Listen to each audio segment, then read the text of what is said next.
Yeah, I think I'll do Crispy's video on Shadiversity next. Just as a fun change of pace. Hey, boy, we're going on a side quest. Wow, good thing this reactor happened to be a boy. Otherwise, they'd probably be cancelled for misgendering.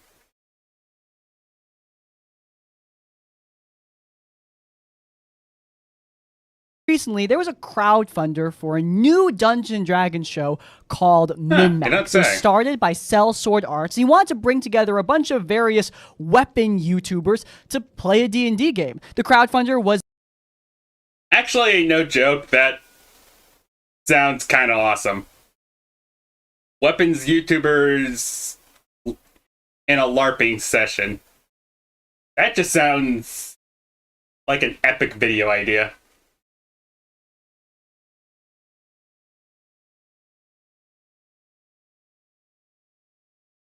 Hope they get views. Very successful. I was very excited to see this show popping off, and it looks like there are now hundreds of thousands of fans of all these different weapon YouTubers excited to see their favorite creators coming together for a game of tabletop. As somebody who loves TTRPGs, this was really wholesome and great to see, but it also got me reminiscing on one of my favorite fascinations. Enter Shadiversity.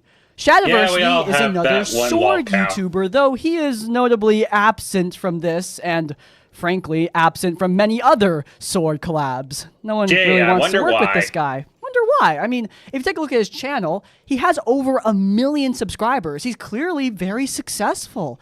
But when you take a closer look at his videos, you'll notice that he barely cracks 50,000 views on a good day. Taking a look at his social blade, his subscriber count is in free fall, losing tens of thousands of subscribers over the past year. His views have flatlined. Looking at his collaborators, people who work on his channel, they're leaving in droves, many of them citing financial difficulties. Oh, God. This dude's basically a low-budget hit Steven Crowder.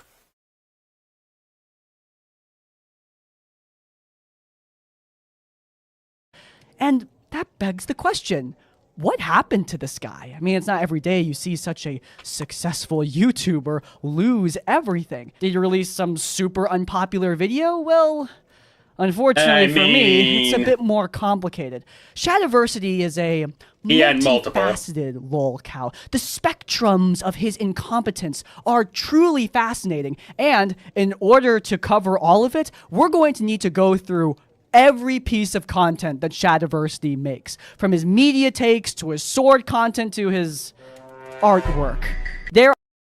He really has a lot of stuff. Picket is Dungeons & Dragons tough role-playing game. I don't play TTRPGs. Unfortunately.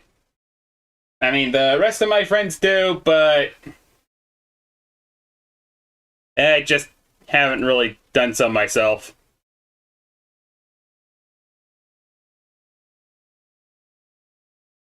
I mean, there have been plans to do a collab one day, but nothing really materialized out of it, sadly.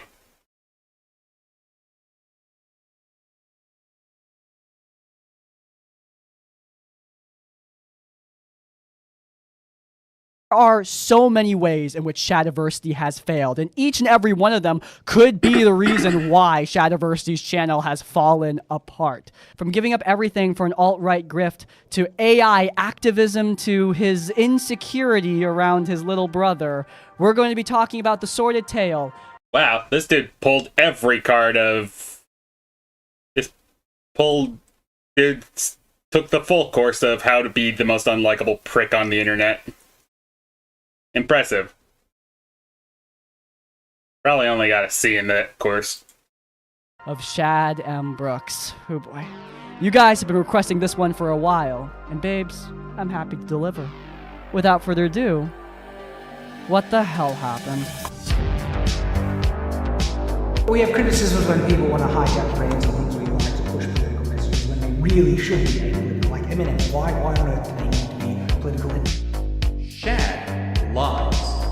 If you criticize Shad, he will lie about you and paint you as the devil. Oh god, he really is this low-budget Steven Crowder. Okay, so nigh on 10 to 11 years ago, Shadiversity started his channel as just a standard nerdy sword channel. He talked about a bunch of things, actually. Sci-fi, fantasy, superheroes, just whatever he was interested in. It's definitely early YouTube content, unedited talking head with no script, barely any professionalism, and I'm gonna be honest, guys, I completely understand why people like this. I mean, it's definitely charming. There's Yeah. There's always charm in the unprofessional YouTube video. Of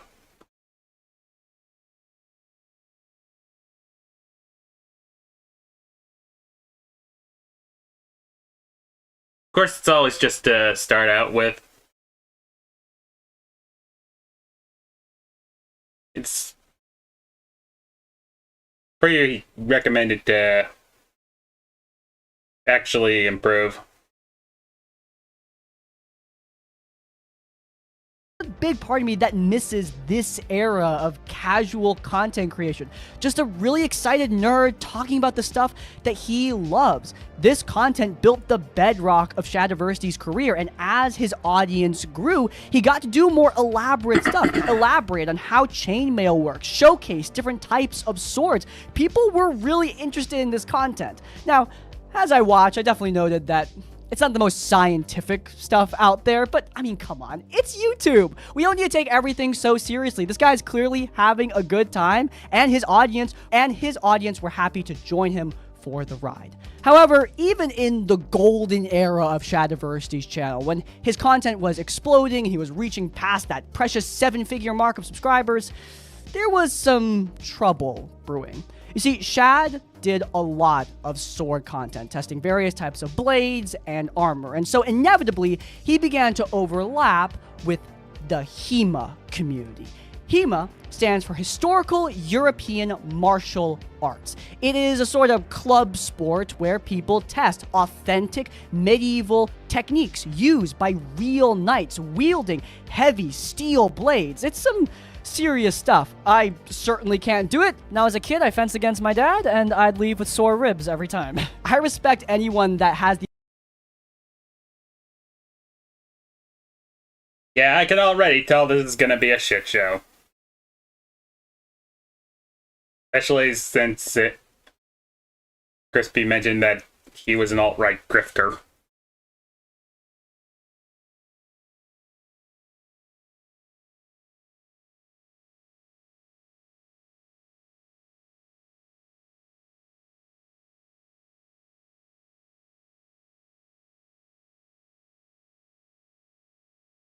ability to practice HEMA because it takes effort, years of training and honing your body. It's impressive, but Shad had some interesting opinions about HEMA. It really blew up in his face though when he covered a video made by Matt Easton. Matt Easton was essentially explaining what HEMA is and what HEMA isn't on his own YouTube channel. He explained that HEMA is historical, that people who practice HEMA practice real historical techniques and wield appropriate material while doing so. If you're just swinging foam swords in your backyard, that is not the same as practicing HEMA. I think that's a perfectly reasonable point of view. Keep in mind that Matt Easton is absolutely qualified to talk about this because Matt, invented the acronym. So I was one of the founding members of HEMAC, the Historical European Martial Arts Coalition, and this was the first organisation to use HEMA in its name. And we had a very specific remit. We had a mission statement, and we knew what we were doing. We were all in accord. And so when we invented the term HEMA, we knew what HEMA meant. Yeah, if you're gonna debate with anyone about the proper definition of HEMA, I'm pretty sure this guy is the last person you should be debating. But Shadiversity decided to try anyway. He made an extremely disproportionately long response video to Matt Easton. Keep in mind, Matt did not name anyone in that video. He was not trying to target any content creators. It's on Shadiversity that he took this general video about the definition of HEMA so personally. And guys, this is the most Reddit argument video that's ever been posted to YouTube. This exclusion starts with saying effective, viable techniques people discover through valid historical experimentation based on historical sources that are not written is not HEMA, because many HEMA practitioners have created an arbitrary standard that is fundamentally different to the meaning of the word history. God, if you're confused. This motherfucker actually tried to, one of the inventors of the term FEMA. There has to be a level of stupid that dude just passed. Confused by the word salad, trust me, you're not the only one. I'll translate the idiocy for you.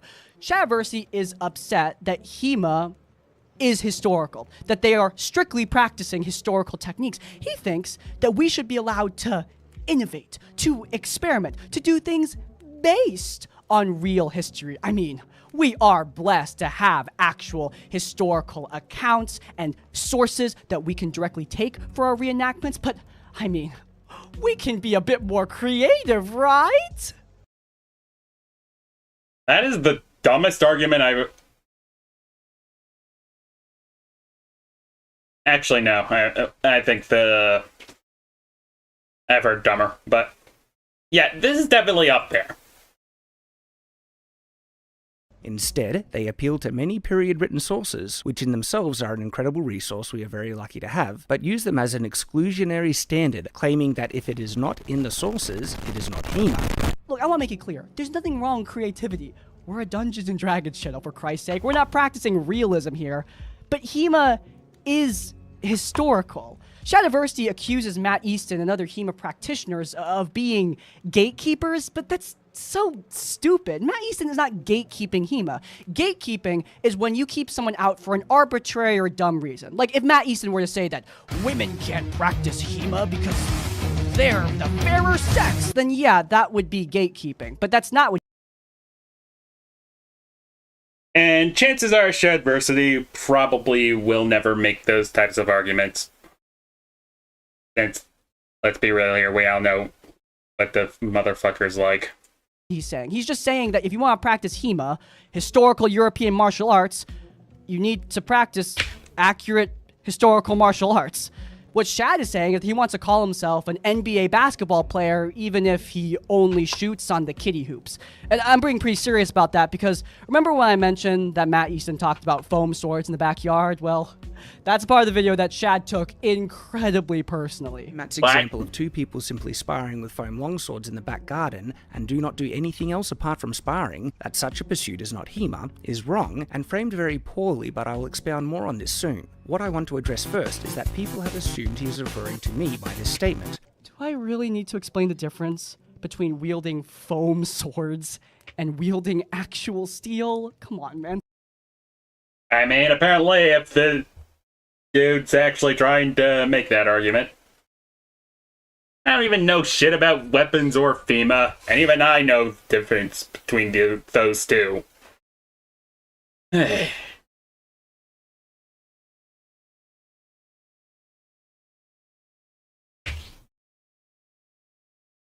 are not even close to the same thing. And again, there's nothing wrong with wielding foam swords in your backyard for fun, or for videos, for content. It's great, but it's not HEMA, and that's okay. Now, Shad just tried to counter this point by saying that he has wielded real steel before, but there's a HEMA blog that gave some context to that. When saying he doesn't limit himself to foam swords, he is yet again replaying the same video from 2017 of him fencing a young HEMA guy who had done an hour of longsword a week for a few months, and he was kind enough to agree to fence him for fun on that day. This is an opponent he cherry-picked while declining to fence in a similar way with any of the more experienced fencers, or even reenactors who were there. This footage gets brought out time and time again to support the idea that he frequently fences steel longsword with other Hema folk. Yet, where do we see him presenting the outcomes of his system, fencing with the broader Hema community in Australia, or coming to the many tournaments and events that have been run in Melbourne, just a couple hours from him? It's true that a short time after the video was taken, he came to his only actual Hema event, all the way back in 2017. Though again, he didn't cross swords with anyone, acting almost exclusively as an observer, not as a participant. Oh my god. The comments under that Holy shit, that is a level of pathetic I didn't even know existed. Congrats, Shad. You are on a new level of pathetic. Please don't dig deeper, he's already digging deeper. God damn it. That video that Shad made were rough. It got so bad, he had to pin a comment that was being nice to him, which... guys, that's not the last time you're going to hear about that. And it's also not the last time that Shad's going to... Yeesh. That is depressing.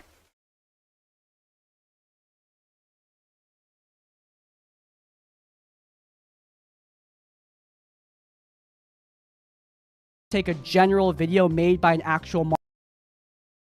Yeah, that may as well have been a pin of shame for what good that did. Martial artist incredibly personally, because yeah, he didn't learn his lesson. He did this crap again. Welcome back to the stage, Sellsword Arts. Yeah, Shadiversity decided to beef with Sellsword Arts. We already talked about him in the intro, but he's not just a big sword YouTuber running a new D&D show. This guy is a very accomplished he also did that. fighter. He participates in tournaments, he goes to public events. Unlike Shad, this dude is actually in shape and actually fences. Again, I need to find that dude's channel. Videos sound entertaining.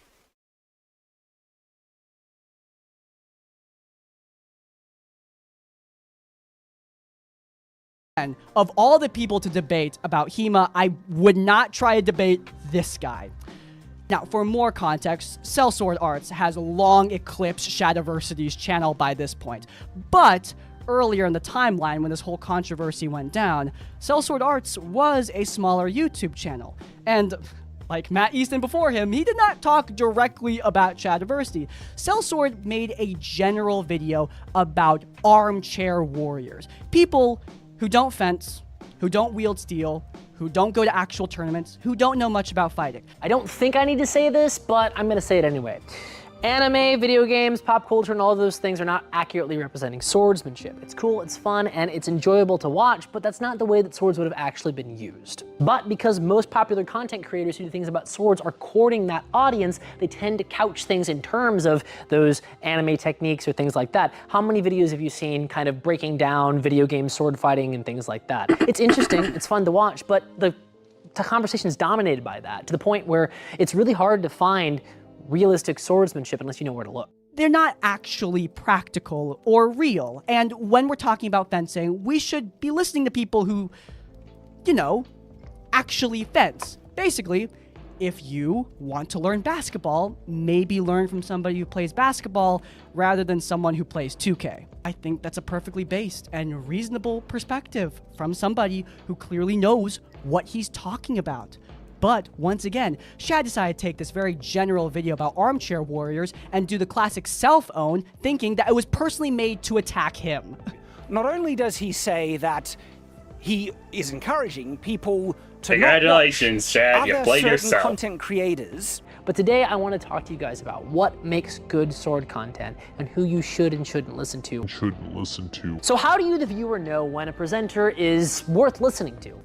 He doesn't mention who, but it's pretty clear he's talking about us and a couple of others. Oh my god, this response video is again disproportionately long and incredibly desperate. Shad is fishing for validation at every second of this embarrassing response. He tries to debunk Sellsword Arts with various gotchas counteracting his points when In truth, Shadiversity is blatantly taking Sellsword Art's clips completely out of context just to make himself look better. Some of my videos were clipped in such a way that it loses necessary context. The second clip that Shad uses is of me using a foam sword after I make the point that foam swords are not a good approximation of steel swords. They start with foam.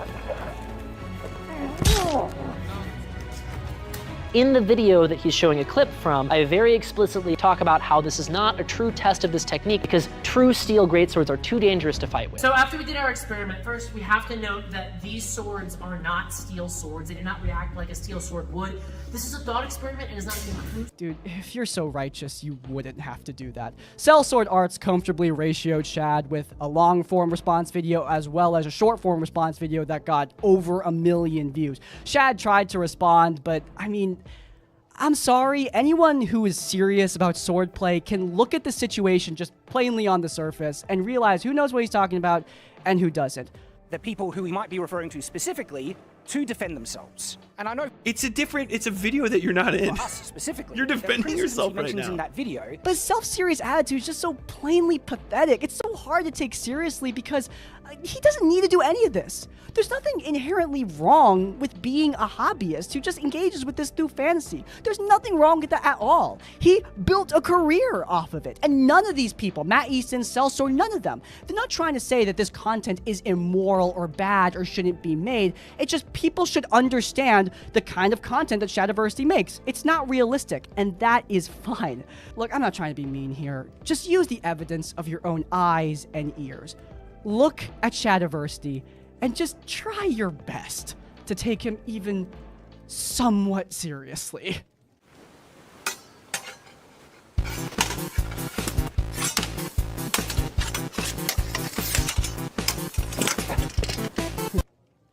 In this clip, Man, Star Wars Kid really let themselves go. Hey. of the super serious HEMA fighter Shadiversity.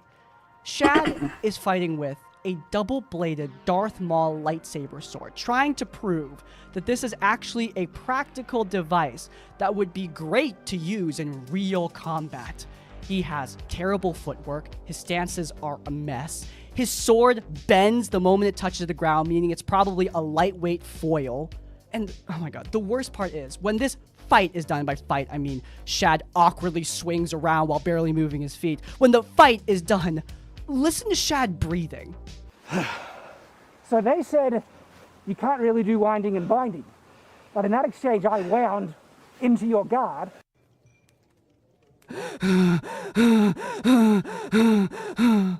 Really, dude? You didn't do anything. Like, I'm not trying to body shame Shad here, okay? He does not need to be super buff and work out all the time, all right? He can do whatever he wants, but if he wants to lecture and hate on actual athletes who practice HEMA as a lifestyle, I don't know, man. You should at least try to be a bit in shape and try to know just a little bit about what you're talking about. And I know many of you who are unfamiliar with Shadiversity might be thinking, Crispy, you're being really mean here. And I would respond to that by pointing out that when Shadiversity responded to Sellsword Arts, at the time a smaller YouTuber, Shad made sure to link Sellsword's video at the top of his description. Look, as commentary YouTubers, that is really bad practice. You could say, oh, it's to give context what I'm saying so we can show both sides of the story, but let's all be real. What results when you do that is harassment. And look at the harassment that Sellsword Arts got. Yes, I have been deleting comments because we've been getting hundreds of comments that are inappropriate, slurs, and other things that are not allowed on my PG channel. I'm out in public, I go to a lot of events, tournaments, Renaissance festivals, workshops, and I meet my fans, and I don't want to be associated with that kind of negativity. Slurs upon slurs, the armchair 4chan audience that Shadiversity has built for himself. And I think that that brings us nicely on to our next point. This episode is sponsored by Chepeku. And I know, you guys... Yeah, let me interrupt up here, actually. But yeah, the...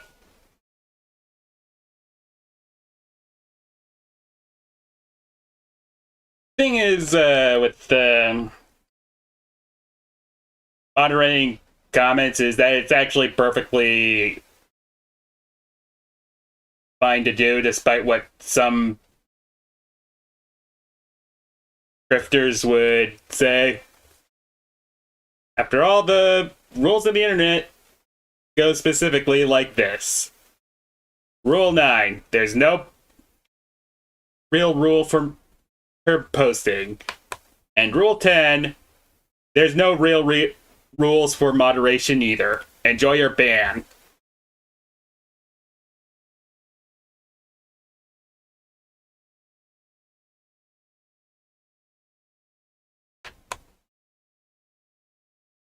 In other words, your posts will only go as far as people will let you.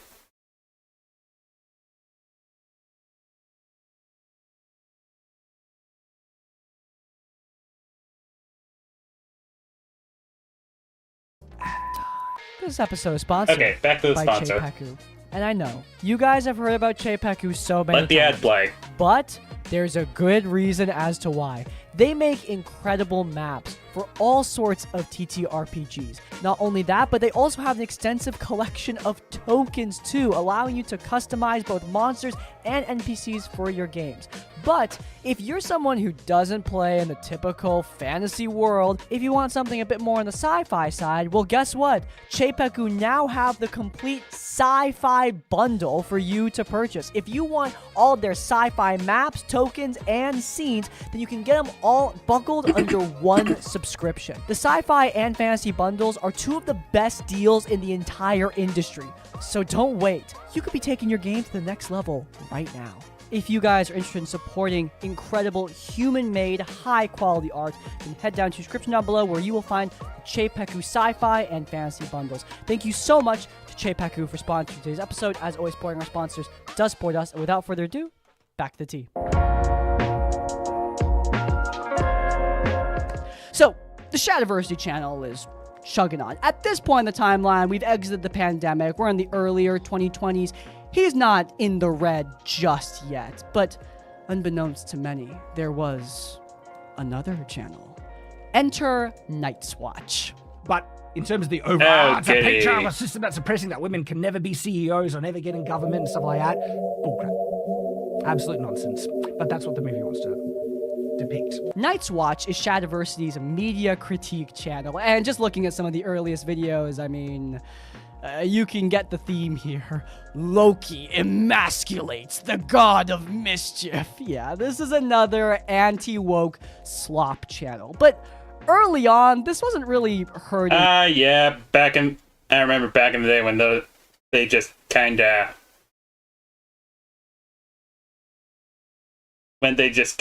ultimately infested YouTube. Sadly, the anti-SJW phase with on a lot of regrets. And incidentally, the respect towards them ultimately ends when the person they want comes into power. And everyone ultimately saw past everything.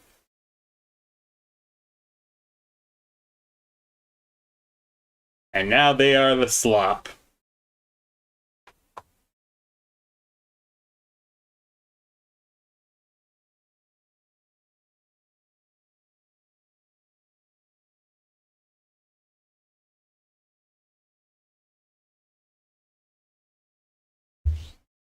Now let's see how Shad manages to fuck Shad's this up. career. I mean, you might be thinking why it would hurt Shad's career at all. A lot of anti-woke slop is pretty successful, though I will point out that Shad started out his channel as a sword YouTuber. If you want to build up an anti-woke slop channel, you kind of need to start at that base. Look at the Quartering, look at Nerdrotic. They've kind of always been who they are. Shad started more neutral and then revealed a more extreme political perspective. That inherently will alienate some of your audience. However, that didn't really happen early on.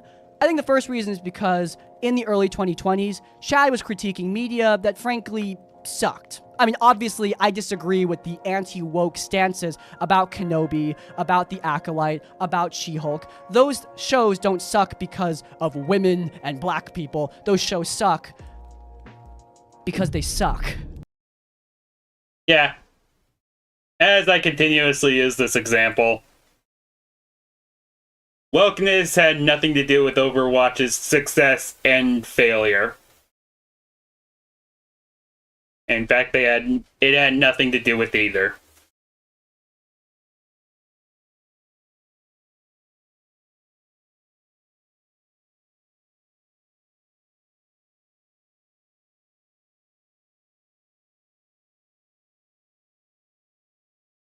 In other words, Picket is saying, don't be a jerk on the internet or karma will come by you in the ass for certain. I mean, that could happen too, but moderation on the internet, I was really saying that you can be a jerk, but expect people to moderate the spaces they maintain. And Gasp, is that a Dr. Plague? Oh yeah. Probably is. I mean, let's be real here. Who doesn't love the Plague Doctor aesthetic? The fun aesthetic. Even the SCP Foundation has an anomaly that uses it. And therefore, there's going to be less pushback against Shad when he calls out those shows as bad, even if his reasons are a little unhinged. The other reason I think that Shad didn't get a lot of pushback for this channel, though, is because, frankly, no one was paying attention. Look at these early viewership metrics. They are pretty damn low, especially compared to his main channel, where he was comfortably... I say.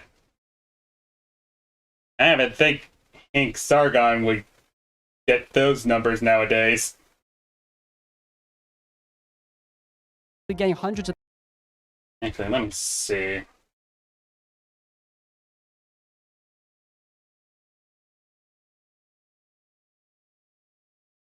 Because in the early 20s, disagree with the... Those shows don't suck because of... And therefore, there's going to be less pushback against Shad when he calls out those shows as bad, even if his reasons are a little unhinged. The other reason I think that Shad didn't get a lot of pushback for this channel, though, is because, frankly, no one was paying attention. Look at these... Barely, 5 digits.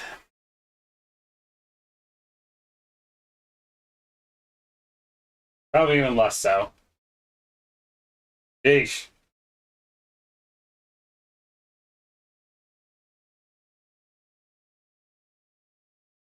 I just joined the... Never seen this channel before, but this is already peak.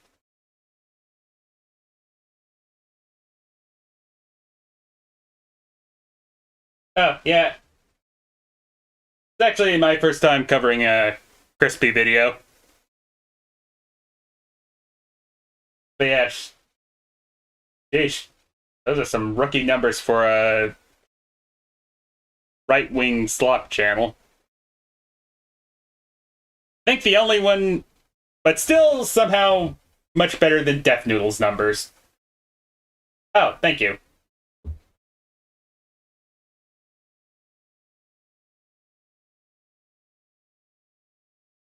Early viewership metrics, they are pretty damn low, especially compared to his main channel, where he was comfortably getting hundreds of thousands to millions of views. Nobody was paying attention to this, so he just didn't get a lot of pushback. That changed over the course of a few years, though, and I think it especially changed in 2023 with the release of the Mario movie trailer. Mushroom Kingdom, here we come!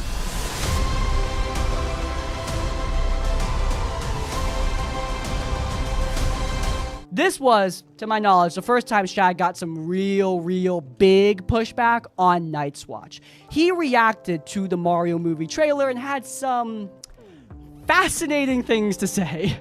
You don't have a whip out, pants and halberd in Smash Bros. Yeah.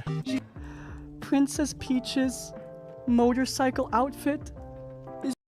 Ah, yeah, so he's a fake fan too.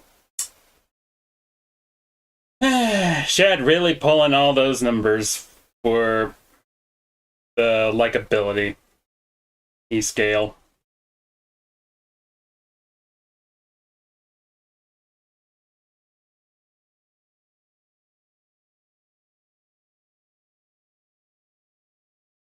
Too masculine because she wears pants. Princess Peach, give it a pants. What are you talking about? Also, he's talking as if this was added into the movie to emasculate Mario, make Peach a Mary Sue hero. Bro, this is an iconic outfit that has existed for years. Everyone who plays Mario knows about this. Does Shad not play Mario? Well, I mean, seemingly that is the case because other takes in this video include Bowser being turned into a simp, despite the fact that that's been Bowser's characterization since Bowser's frickin' inception. Mario... Yeah, seriously, the dude literally captures a princess. That is quite literally what Bowser always was.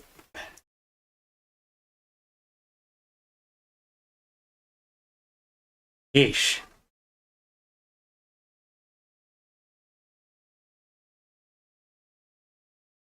being emasculated, even though Mario has never been the most macho hero in the world. Come on, it's Mario, dude. Thoughts? Traditional male hero being made look like a goofy idiot, and the female character competent. He's such an idiot. Why do I have to put up with it? Holy crap, this is freaking going woke. Shadiversity crashed out over the Mario movie trailer, and even his audience were raising their eyebrows as to why. Now, I want to make it clear that Shad was not the only right-winger having a freak out over the Mario movie. I mean, it was a thing amongst many of their ilk, but Shadiversity definitely was one of the people who got the most pushback over it, especially because of Jack Saint. Jack Saint made a response video just generally to the anti-woke Mario phenomenon. However, he predominantly featured footage from Night's Watch and relentlessly mocked Shad for clearly not knowing what the hell he's talking about. This is the thing that frustrates me with this, is this outfit in particular. I believe it's from Mario Kart Wii. And then, as you know in the movie, they're riding on the carts. So she's dressed up to ride a motorcycle, which is a bit difficult to do in a dress. Shadiversity decided to try and push back against this, including the thing about Peach's pants. Like, at this point, he definitely should know that this is an iconic outfit from the games that was put into the movie. This wasn't added to masculinify Peach, but he still tries to defend his point in his rambly, word salad nonsense way. Scummy, lying, dishonest. We don't think the movie wasn't even out! You're a genius! You're a very smart person! I think it's precious that you think it's like laughable to sort of poke fun at you because you saw Peach in pants and without context got upset about it. Shad, the unfortunate reality is, in this case, people think it's funny that that was your reaction and that you needed justification later on for Princess Peach's pants. Jack Saint then made a second video exclusively about Shadiversity, debunking everything he says point by point and getting comfortably over 600,000 views. To my knowledge, Shad never responded to this video, and if he did, it definitely didn't get that many views because I looked and it's nowhere to be seen. However, Shad did not learn his lesson here. This event, I think, really got the ball rolling on turning Shad into the lolcow he is today. It is around 2023 when the Shad Watch subreddit started to gain traction and eclipse the official Shadiversity subreddit that exists on the platform. Shad Watch exists exclusively to mock Shadiversity. Its whole community relentlessly finds every piece of content that he makes and picks it apart piece by piece. And while I did not use the subreddit for information, since Reddit is probably not the best source for videos like this, I did use it for some laughs, and I gotta say, keep up the good work, my fellow haters. However, even with all this happening, Shad decided to take an even riskier swing at another very popular film, that one being James Gunn's Superman, and this is somehow worse than Mario. Oh, he's doesn't one give me of that. those. Oh, I want to see what possibly could have defeated Superman. This is making me thinking like this is the presentation, the depiction of Superman you want people to notice first and foremost. It makes me worry that it potentially could be a deconstructionist, approach to Superman that are going to break. What? Bro, what are you talking about, man? Yeah. The movie was quite literally nothing like the deconstructionist Superman. Like, Christ, last I checked, I'm pretty sure half of you a-holes were literally clamoring for the frickin' Snyder Cut, and then proceed to never watch it. What would we be listening to you for now?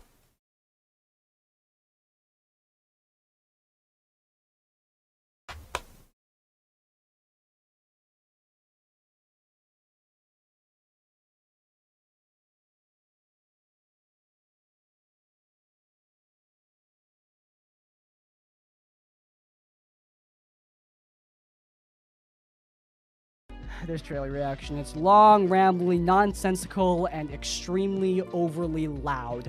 What you'd expect from Shadiversity, but there were two moments that stood out, at least to me. One, Shadiversity's weird hatred of Crypto, the Superdog, a staple of Superman comics that's been around for a long time. Shad thinks it's cringe and dumb. A super dog? Come on, am I the only one who thinks Crypto is a dumb thing? And Yes. And you are accepting it. You kind of would want to avoid the dumb stuff. I mean, It's a cute dog, man. Do you not own dogs? Do you not have, like, joy in your life? Or are you okay?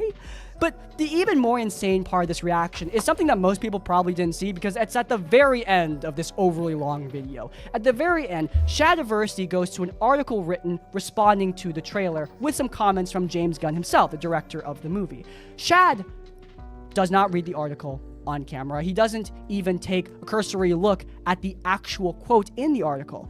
In this video, Shad just looks at the title of the article, looks at the snippets of quotes from James Gunn in the title of the article, and then reacts to that, concluding that the new Superman movie is going to be similar to Game of Thrones? but if I wasn't a reviewer, I would probably pass on this completely. I was like, you guys, you're not doing Superman. You're wanting to do some edgy or deconstruction bullcrap, Game of Thrones nihilistic trash.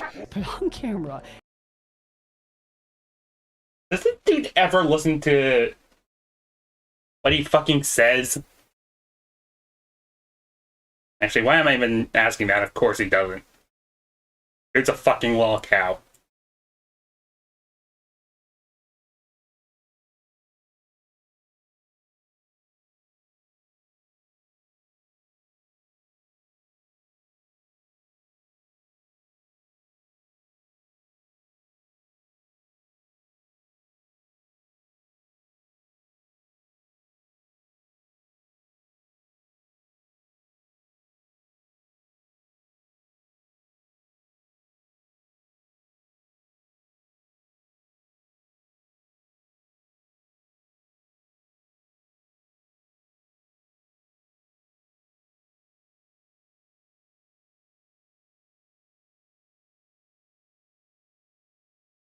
Hey.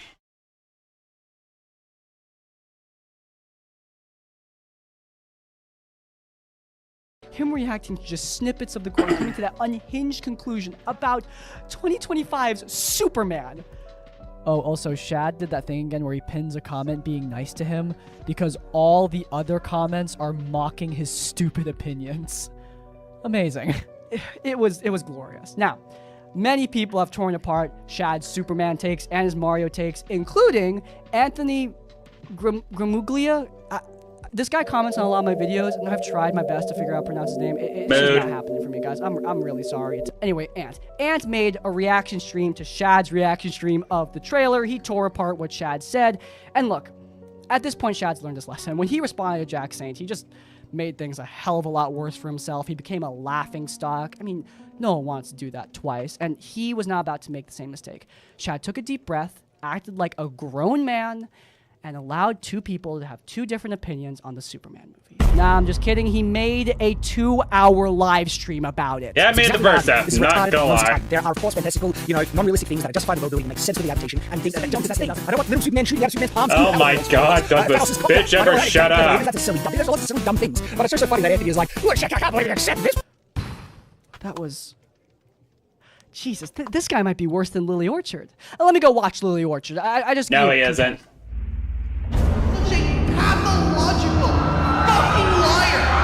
Yeah, never mind. Lily Orchard's still worse, but Shad's pretty bad. Anthony, though, he was not done. I mean, he took down the aforementioned Lily Orchard. He can take down Shad, too. This is just another body. So, he made another live stream and comfortably ratioed Shad once more. Shad lies. If you criticize Shad, he will lie about you and paint you as the devil. I do not feel good about that. I don't feel good about a guy going around with a much larger channel in theory, attacking critics that he sees as small potatoes who can bully into submission. I think this final stream absolutely destroyed whatever reputation Night's Watch had left, because after this, the Night's Watch channel just collapsed. I mean, I don't know if it was directly caused by all these people making fun of Shad, but I'm Probably sure it was. didn't help. The channel at this point gets pennies in terms of revenue, with only a few thousand views to its name. Night's Watch is thankfully in the ground, but Shad has kept the ball rolling on other platforms, including Twitter, the platform currently known as Twitter. He posts just the most unhinged things, and it makes his earlier complaints about gatekeeping in HEMA the most hilarious of ironies. The sad thing is, so most he's girls still don't basically like it just because the Bob fundamental Shipman on DNA there. of weapons and adventure is still there, just made Or lame Andy and non-bound. Dobson. And girls are just not into that kind of thing as much as boys. And the girls that are liked it the way it was, not the pussified version of it. There's nothing wrong with the fact most girls like romance stories such as Twilight or Pride and Prejudice. They don't need to like D&D or Star Wars. And in spite of the efforts, no one can make them. And there's nothing wrong with boys liking the idea of slaying scary orcs. In fact, that's a good thing. I love how Shad is pretending in that tweet like he's protecting girls from liking Dungeons & Dragons, those horrible liberals. Andrew Tate ain't sucking your dick, Big Shad. Quit asking him. Are forcing women to enjoy D&D. What would we do without white knights like Shad? Like, I'm gonna end this segment with something a bit serious, so feel free to skip to the next one. This isn't super relevant to the rest of the video, but this is how unhinged Shad acts when he's talking about stupid nerd stuff. Look, I love D&D and Star Wars and fantasy and sci-fi and all that stuff. It's cool, all right? But at the end of the day, it's, it's games, it's movies, it's TV. It's not the most serious stuff. What happens when Shad is actually talking about serious political events? Well, it gets worse, dude. Because our politicians are doing nothing. Not even that. They're actively taking measures to make it worse. Our retarded Prime Minister's response to this is like, oh, you know what will fix it? We'll take away more of Australian rights in their guns so they won't be able to defend themselves when another attack happens. You friggin' retard!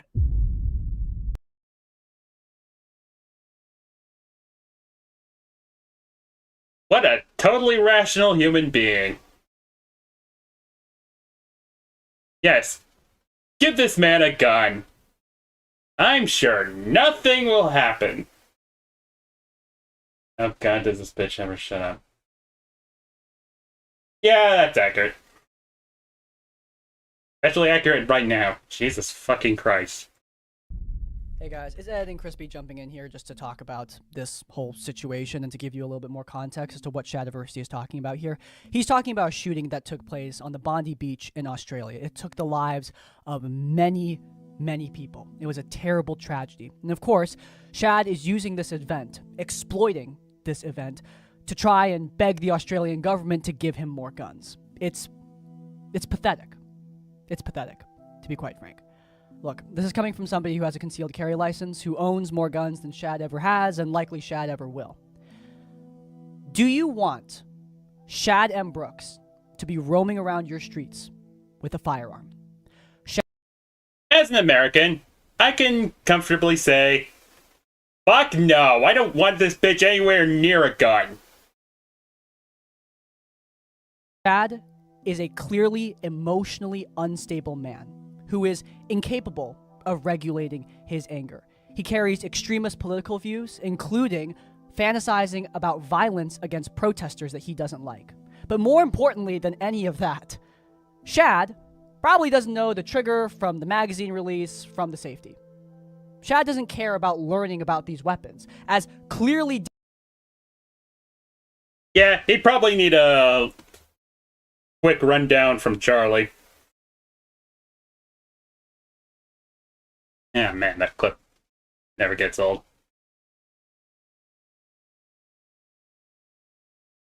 Demonstrated during the HEMA segment. I mean, he doesn't care to learn the complexities of real sword work. Do you think he cares to learn the complexities of wielding a firearm? Do you want this? Politicians are retards! Walking around with a gun?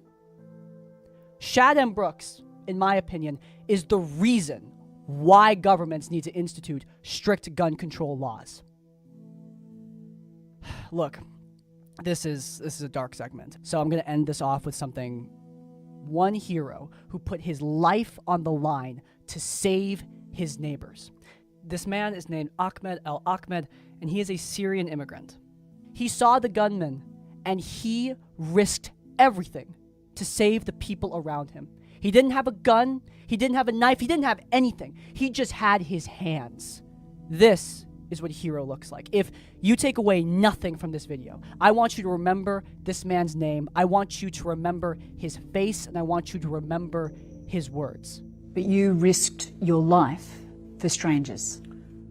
I risked my life for innocent human being. I can't call them stranger because they are a human being like me, like you. This is what a hero looks like. This is what a man looks like. This is what Shad could never be. That was the best burn you could ever give the motherfucker.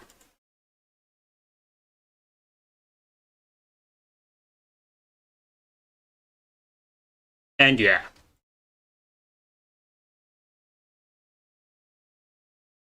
I completely agree. That man was a hero.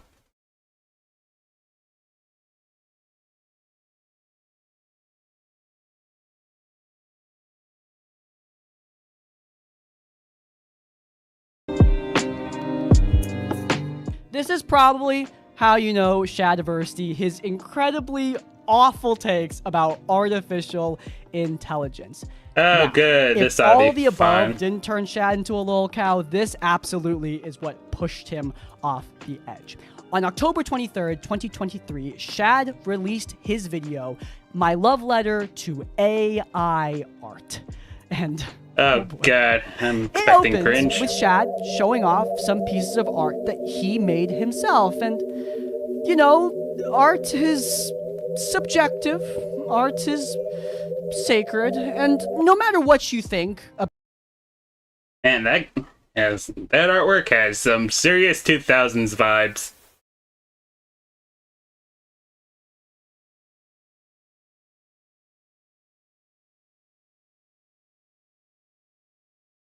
And yeah, definitely pretty shoddy, but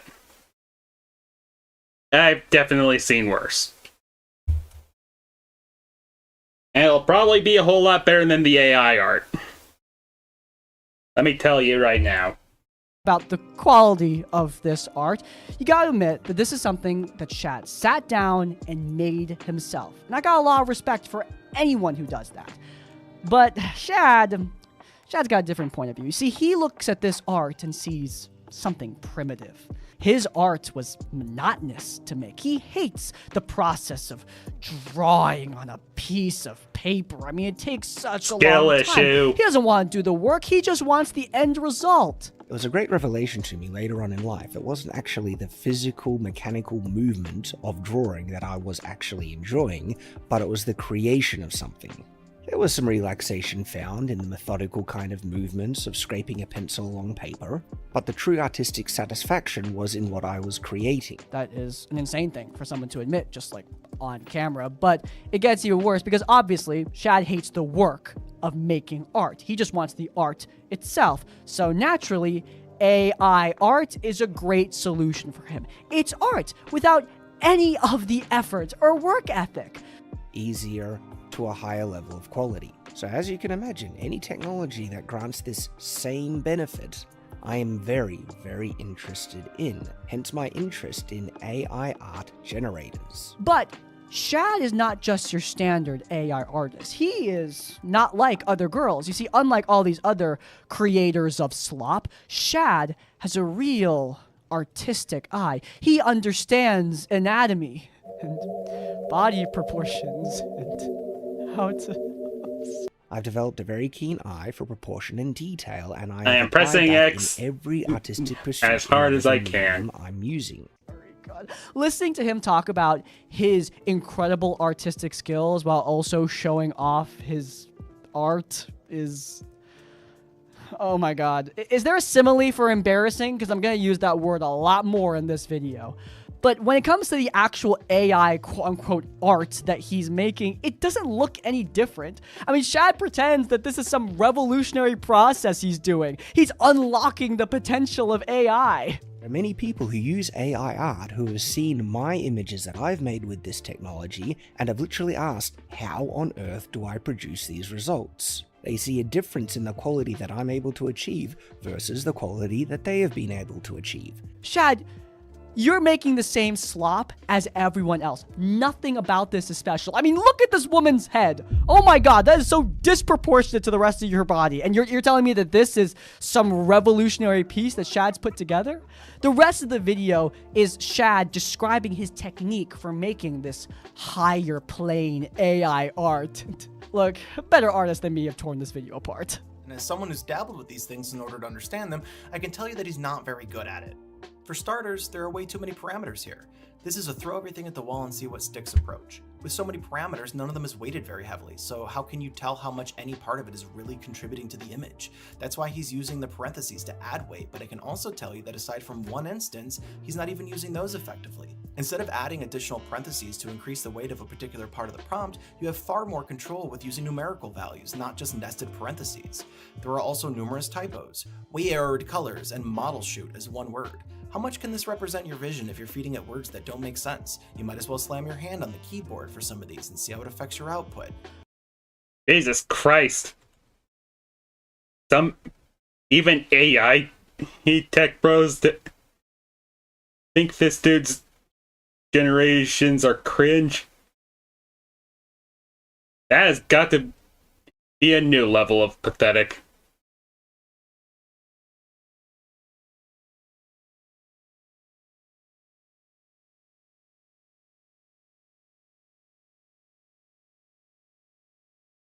Like, being called a creep by EDP.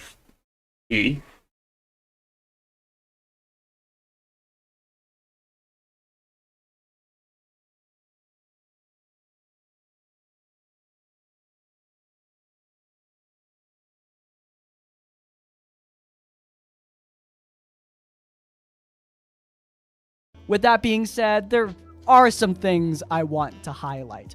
For starters, the piece that he's making is big booby AI Gooner art of his actual wife.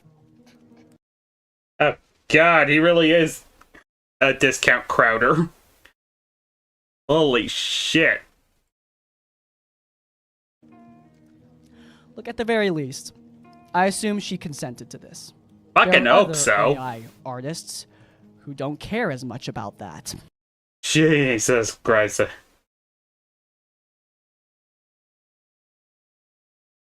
Every day I get a constant reminder that Twitter's a hellspace.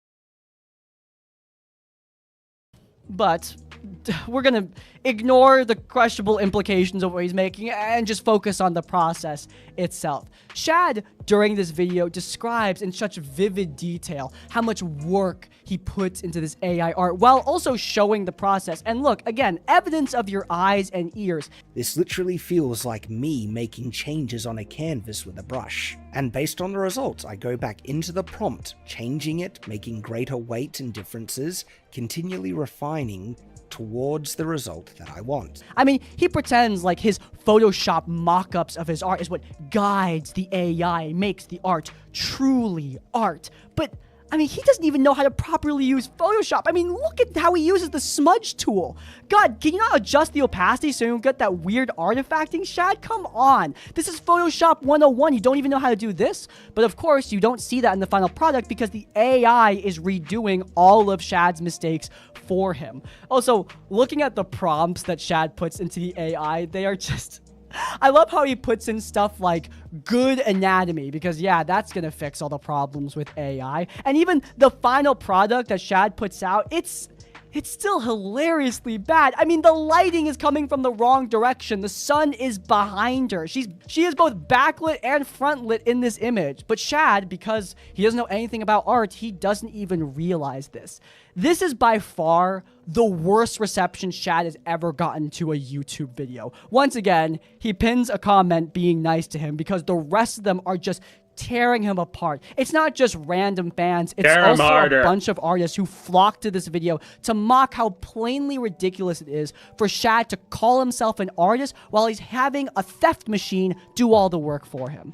But Shad, as always, is completely incapable of admitting fault. You'd think after this public humiliation, he would just shut up, make his Gooner art in private, and leave the rest of us alone, but nope. He actually made an entire series dedicated to how amazing AI art is. Over on Shad's Twitter, he would also be trying to proclaim the greatness of AI art, even going so far as to try and call out Studio Ghibli. The Ghibli art style is plain, uninspired. The actual reason people love it is because of the quality of stories the style has been attached to, and the fluidity and details of the animation it appears in, not the style itself. I get it has an innocent charm to it, hence the fun depicting controversial images in it, but that does not make the style itself anything special when separated from those stories. When it's separated from those stories it's been used in, and the quality of the animation. Shad, you're taking a screenshot of hand-drawn animated artwork. That's like taking a pixel of a painting and saying, I don't get what the big deal is.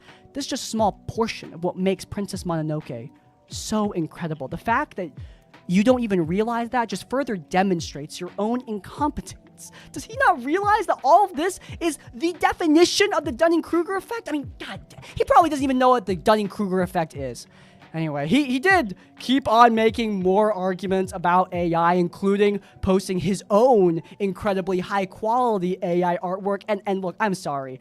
I think all AI is bad, but the stuff the Shadiversity puts out, how does it look particularly worse than all the other slop that's out there? I've been watching a lot of isekai anime lately, and it put me in the mood to have an illustration made of a fantasy adventurer, and I had a lot of fun working with a more animated style with bigger eyes. My favorite part are her smile and expression, which I needed to manually shape, as with everything else in the image, but the smile took the most work. I put in the extra effort into the background of this one, and I love her sword, shield, and armor, which I designed myself, which shouldn't need to be said, but people just assume the AI does all the work, and it's quite the opposite with how I make my images. I literally made a 3D model for the sword, and I love its design. I think I'll illustrate a companion for her and add him to the image.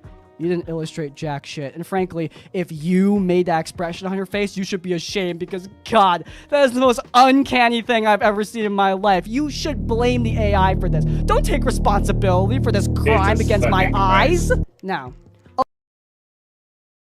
But, yeah, AI tech bros are kind of just always like that. They don't have any eye for detail, thus, instead of just training themselves to get more of that, they just double down on using technology to do it for them.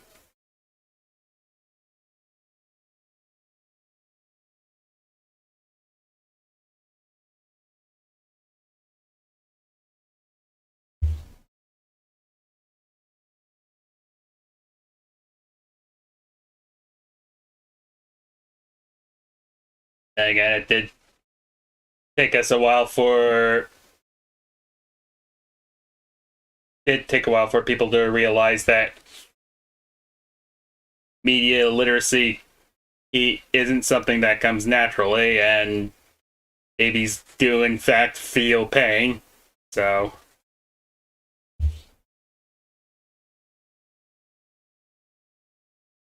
a lot of people have mocked Shadiversity's AI takes, as I've said before, but no one's really said it directly to his face, at least to my knowledge, until Shad went on a podcast with Zachary Levi.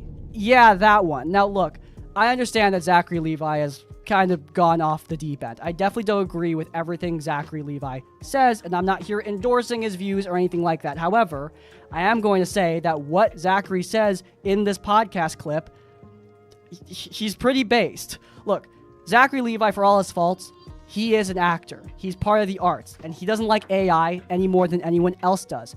And when he goes on this podcast with a bunch of alt-right YouTubers, including freaking Nerdrotic, Jesus, he argues against AI and argues about why it's bad and talks about his own projects where he's going to fight for human-made art.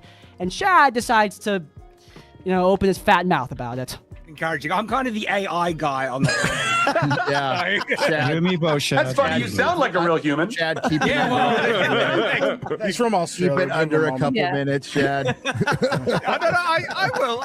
When freaking Nerdrotic is telling you to keep it under a couple minutes, does anybody actually like this guy?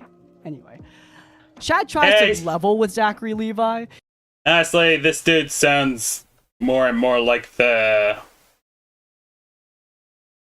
nerd version of Sneeko. The more I look into him. The grifting for audience who absolutely hates his guts. Constant insecurities.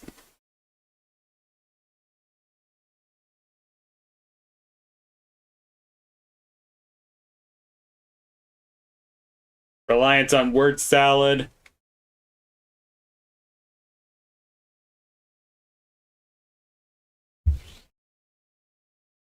Getting to fights with more qualified people.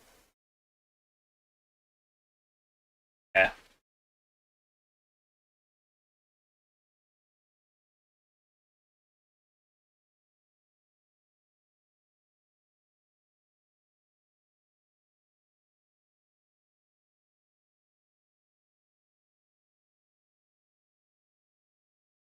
He tries to argue that they're actually saying the same thing. Like, yeah, Zachary doesn't like AI slop, but he probably will like AI art. He's not anti-AI at all when... And so I find it heartening that you're not wholly against that. You can see that. No, there are use cases, absolutely. I actually didn't say that. I think here's the thing: is that I don't know that I believe that. Like, I would love to believe that the most talented people will utilize AI in the most talented ways, and therefore make the best AI projects. However, Levi here tries to debunk two of Shad's arguments, and in my opinion, he succeeds with flying colors.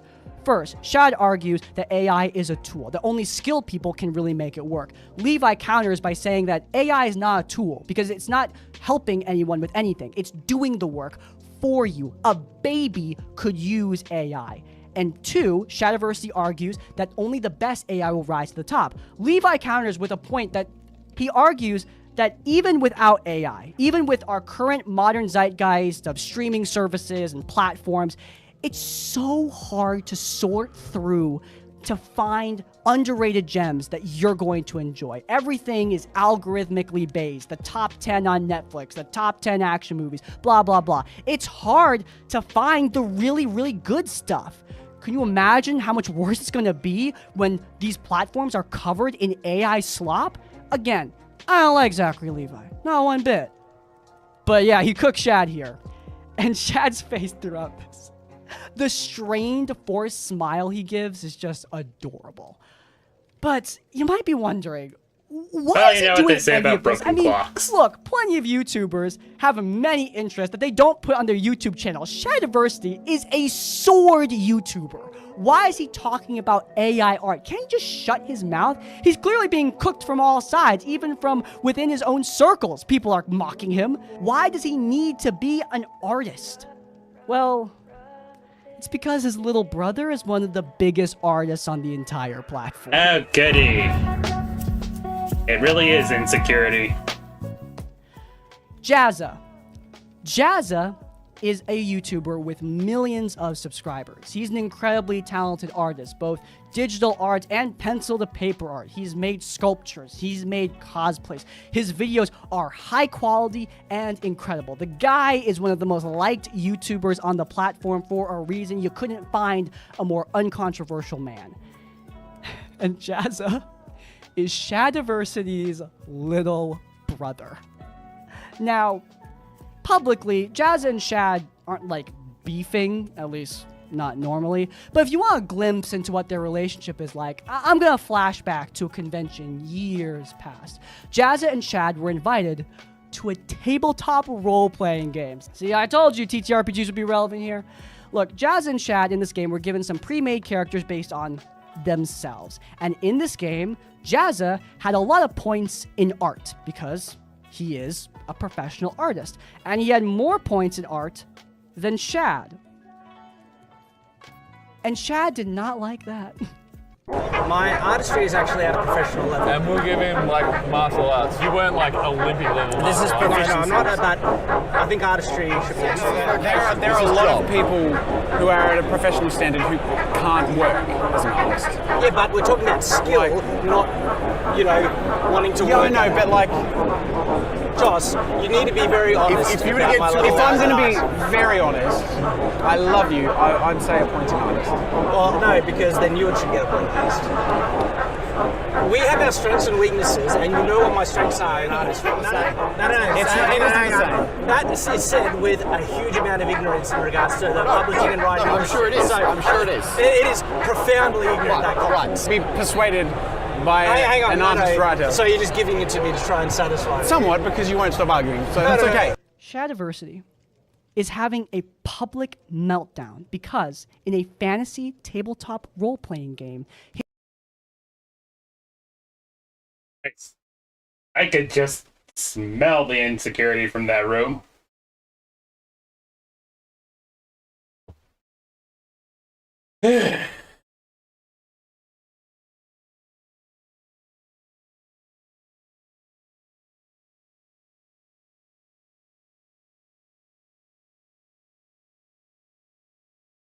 his brother has more art points than him. Is there another word for pathetic in the dictionary? Because I think I'm going to be using that one a lot too. It's so sad because Jazz is clearly trying to placate Shad. He tries over and over and over again to just calm his brother down. But Shad keeps on coming back to this argument. All the people who are watching them are clearly embarrassed and uncomfortable. I mean, Shad is trying to argue. Dang it. I think my avatar froze. Oh, wait, never mind. Okay. Now let's finish this up. You that I'm a professional artist too. I mean, I'm just as good as you. When, dude, I'm sorry. This is you. This is your brother. Everyone knows who's better. Okay, everyone knows. It makes sense now why Shad wants AI to be normalized. Why he wants people to like his AI art so badly. Because this is clearly something he is very, very deeply insecure about. Yeah, I Character agree. anatomy. I guess in terms of proportion specific. I'll keep it wide though.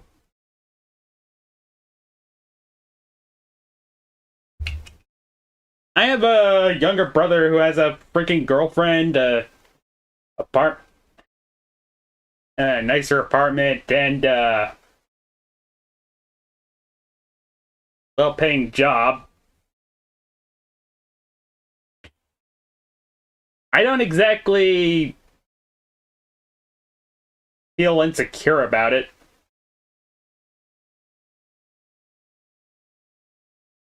Yeah, fucking hell, man.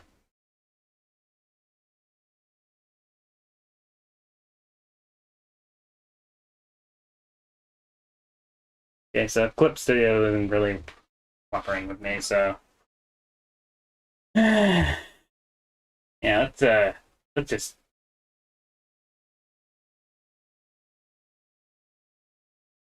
wrap up the video.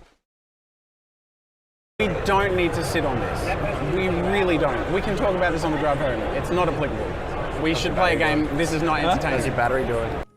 Now, after this clip, there's not much on the public relationship between Jazza and Shad. They weren't interacting a ton in videos. Jazza did appear in some of Shadiversity's content, but it wasn't a frequent occurrence, and most people were happy to just pretend the two are unrelated and carry on with their lives. However, in late 2025, Shad put out this tweet.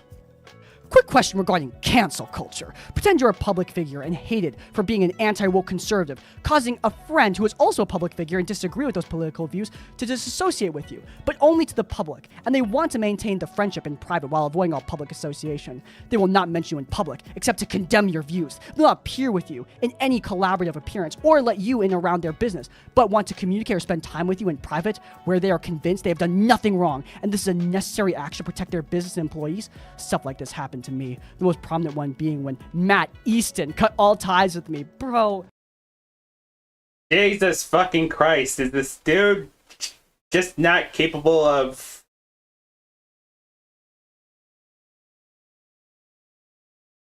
avoiding self-owning? I mean, Jesus.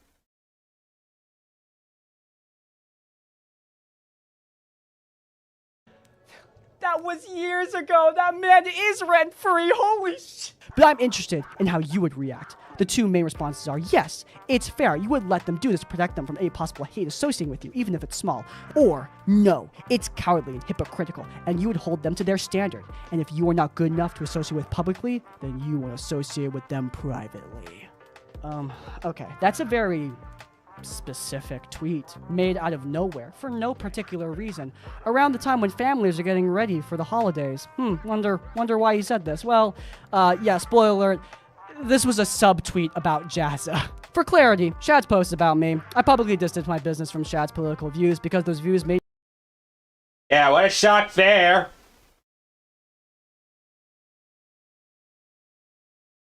Jesus, man.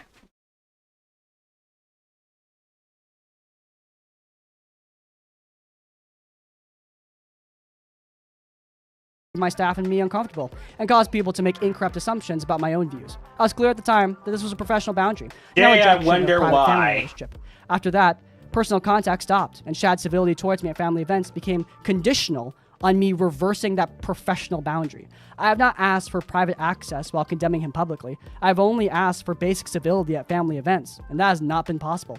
I'm responding publicly because I'm being referenced and effectively put to a public vote over my business decisions and family relationships, rather than just being addressed directly or privately. Shad's public combative post only deepens the divide that for over 2 years has already been difficult for our family. Recording Crispy forgot to talk about this, so here's editing Crispy to bring it up because, God, Shad does that cell phone thing again. Jazza posted some receipts from a conversation between him and Shad where they're talking about a family gathering. And Shad responds with receipts of his own, an expanded version of the conversation. And dude, Jazza was helping Shad out because this makes him look so much worse. Here's the conversation.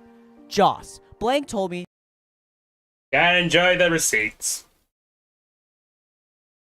...that you would rather talk directly to me and try to resolve the issues we have if there's any hope of you coming to family gatherings with me. The problem is my feelings and views have not changed, and seems as though you don't even know why I'm upset with you and think I'm the sole cause of the break in our relationship. If you want to try to resolve this, you need to try to understand why I'm so hurt by what you've done. I'm willing to explain all of this, but you won't like hearing it. Unless this actually gets addressed, I won't move past it.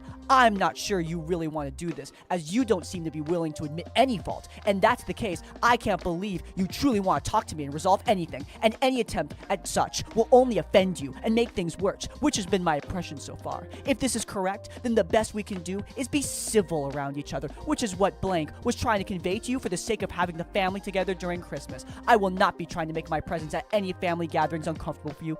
I'll be friendly and I'll be cordial, but I don't want to chat with you and pretend like everything was like it was, because my feelings have not changed. If you really cared for the family, you would not let my feelings about you stop you from spending time with them during Christmas where I'm present. What a little bitch. Again, to make it clear. Yeah, took the words right out of my mouth, honestly. Dude really is a little bitch.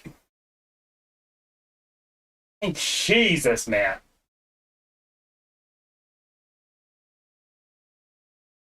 Dude needs a psychiatrist and fast.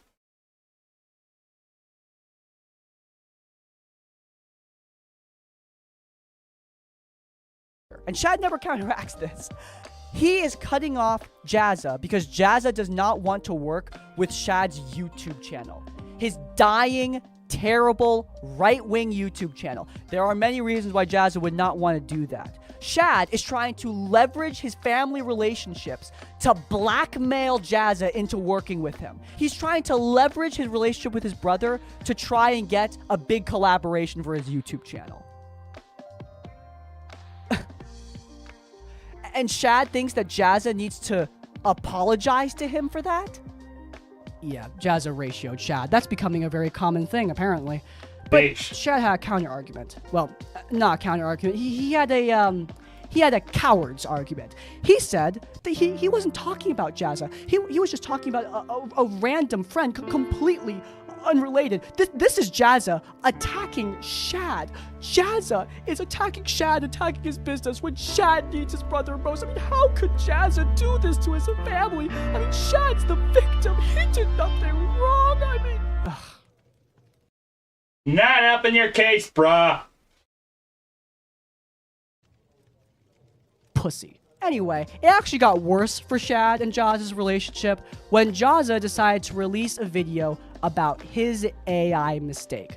You see, Jazza, he's never been as on board with AI art as Shadiversity, but he was definitely fence-sitting for a while, even making some videos musing on what AI could possibly do to make art better. But yeah, he put out a video condemning all those past arguments that he made. Loud and clear, let me say that I am against the use of generative AI in the production of art and content. And I want to also clearly pledge that I and my team will be committed to producing art and content without the use of generative AI. Unlike Shad, Jazza can look at his own mistakes, see what he did wrong, and learn. But the best part of this video is that Jazza directly attacks Shadiversity. Anyone who thinks that this AI-generated Princess Mononoke is better than this frame from the original motion picture animation Princess Mononoke is leaning on a perspective that is void of empathy, context, or technical understanding. Worst of all, it strips the original character of her soul simply to reimagine her as a sexualized pin-up girl with come hither eyes. Kind of hard to miss, but yeah, that is Shadiversity's embarrassing post about Studio Ghibli. This is Jazza publicly condemning his brother's nonsense. As of right now, Shadiversity has not responded. It hasn't gone great for him up until this point, so I can see why. Once again, pussy, I would like to see him try, but also it's probably better for his family's relationships if he just shuts the hell up. It's so sad because this really explains so much of why Shadiversity acts the way he does. His brother is everything he will never be. Jazza is talented and successful, principled, kind. He is in shape. Shad just comes off like the jealous, mediocre brother. And it's killed his YouTube channel. Hey. Time to wrap up. Let's look at some stats and numbers. Shad's YouTube channel collapsed in 2025. I don't know the Who's exact shocked? reason. It's literally just all of the above that I've talked about so far. think you went He's over gone a from few getting reasons millions why. of views a month to nowadays not even cracking 800,000. I'll make it clear, those numbers are solid, but you have to keep in mind that YouTube operates based on the percentage of your audience that are interested in your content. So for example, take my channel. On Crispy's Tavern, I have around 150,000 subscribers. When I make a video, if it gets 100,000 views, that's 2/3 of my audience. That is an incredibly successful video. But 100,000 views on a channel of 1.5 million subscribers, that's not great. Shadiversity sometimes doesn't even crack 20,000 views on his channel. That is disastrous. Also, another thing, I have no overhead. The only person getting paid here is me. All this cash goes in my pocket besides the stuff I pay for taxes. Shad, though, he's got collaborators. He has a set. He needs to pay for this stuff. And because of his lack of success on recent videos, he's got to downsize, which builds a compounding problem. A lot of people came to Shadiversity because of high quality content, content that costs money.